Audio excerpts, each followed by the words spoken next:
My next guest is going to be fighting for the featherweight title coming up here at Combat Quest 14 this Saturday. It is Adam Amado joining me here on the program for the very first time. Adam, how's it going? It's going well. How about you, James? No complaints, man. Happy to see you get this fight. I know you've been pretty active this year, which is great. How happy were you to get rebooked this quickly? I think it's your third fight this year. Yep, it is. Back in, I want to say April, that was first fight for this year. And then we rebooked another one the following month. So it was quick turnover. And then we got word that we had this fight here in July. So, just been back to back. But I'm totally grateful. I'm ready to go. And we'll talk about the fight in one sec. But first time you and I have had a chance to speak. Where did this journey begin for you? How did you get involved in combat sports? It actually started in wrestling in high school. So I did that for 4 years. I actually had a partner, teammate, who trained jiu-jitsu his entire life, pretty much. His father had a dojo back in Tucson, Arizona, so that's my hometown.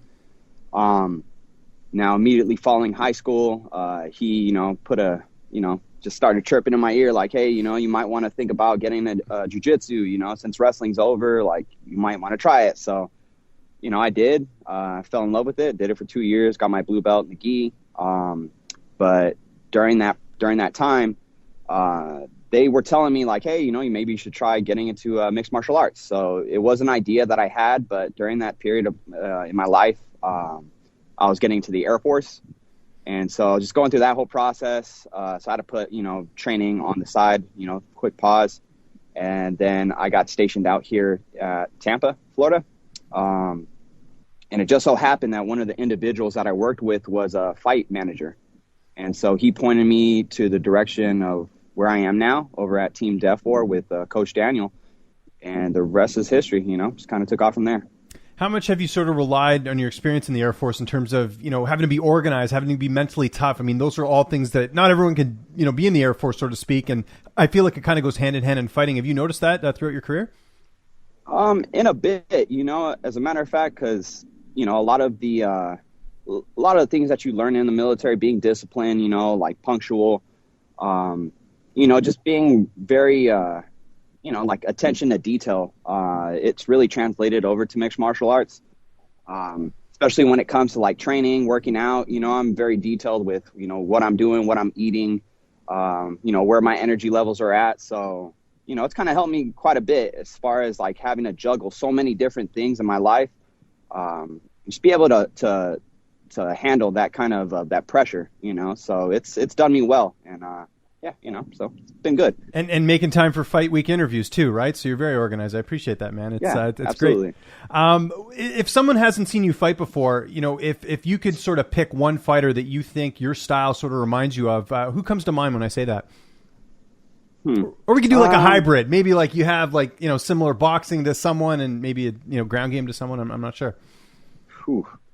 Well, I mean, when I think about that, I think of a lot of like UFC greats. So it's kind of hard to like really be mirror yourself to, such a high standard. A lot of the people that I look up to, I would say maybe someone like GSP, definitely a big figure of mine. Looking at his style, being dominant on both standing and on the ground. So something that I really admire. As well as like, as a matter of fact, I've been looking at like Adesanya. He's good on his feet. He's very versatile. He's very changes it up. Anderson Silva as well. Changing up his style. From kickboxing, just boxing. Just straight stand up. So, as far as ground game, I mean, not to say that my ground game isn't strong. It's something that I work on quite a bit. But primarily, my style is more based around just duking it out. So that's my thing, and that's what I love to do. Let's talk about your opponent here, Sam Kilmer. 7-0 record. What do you know about him? How do you feel like you match up against him here? Sam Kilmer, well, he's a very, I've seen a few videos of him. He's a tough opponent, very strong grappler, which is fine, So we train to win. We, covered a lot of different areas.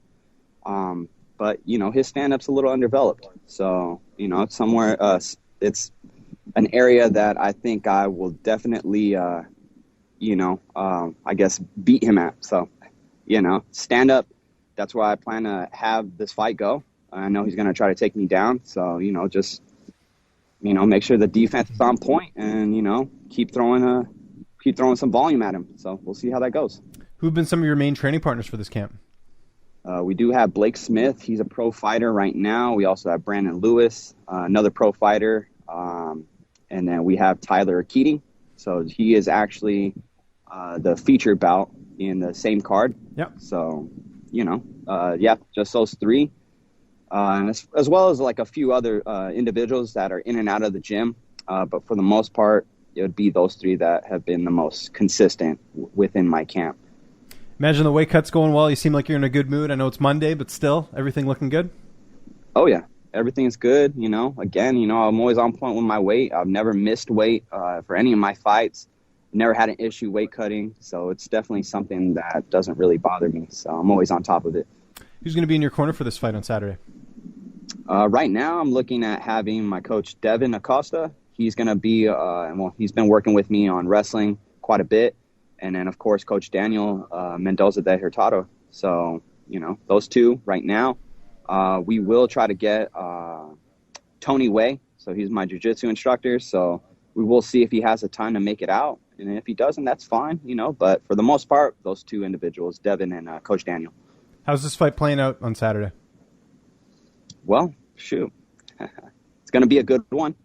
It's going to be a tough one. So, first round, I'm looking at just kind of filling out what's going to happen, filling out my opponent, just keeping keeping my distance good, but just don't overextend. So as long as I'm able to execute that, I'm looking at putting him out. So, that's what I look at every fight. I'm going in there and I'm going to put that dude out. So, I ain't going to hold back. I ain't definitely not going to hold back. If he takes me down, he's going to pay for it. I'm going to get back on my feet, and he's going to pay for it. So that's the way it's going to go. Where do you feel like a win would put you in the grand scheme of things? What are some of your short-term goals in terms of the sport?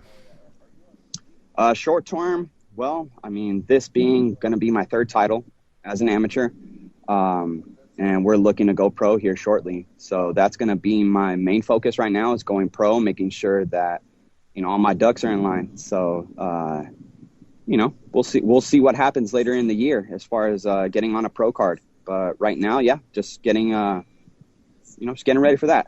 So, would you say, a win here would make you want to take pro for the next fight, or do you think you need some more? Because you just mentioned it there, potentially 3 world titles. That seems like more than enough to make the jump to pro. Yeah, absolutely. After this fight, win or lose, I'm still going to go pro.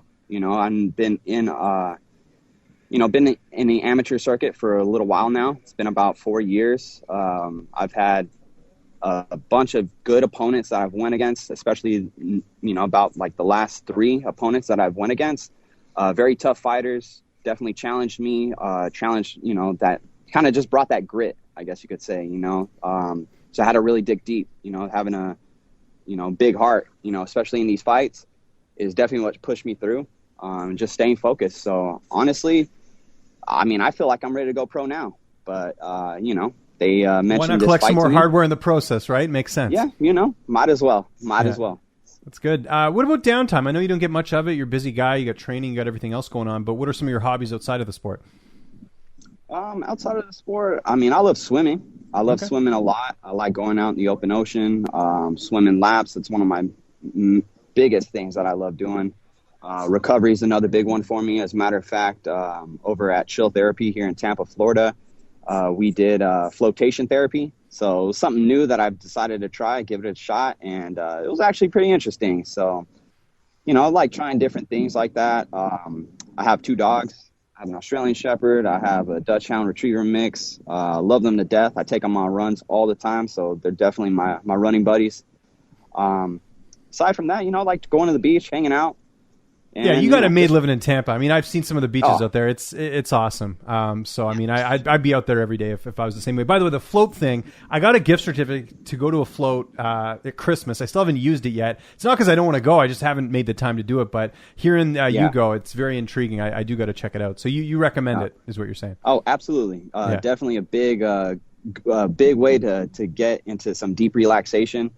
It's a little weird at first, but once your body sinks in and you just, you close the pod and you're in there, you know, your mind goes in a totally different place. It's honestly, it's very interesting, very relaxing. Afterwards, you know, you feel great. You feel like you're in a whole different world.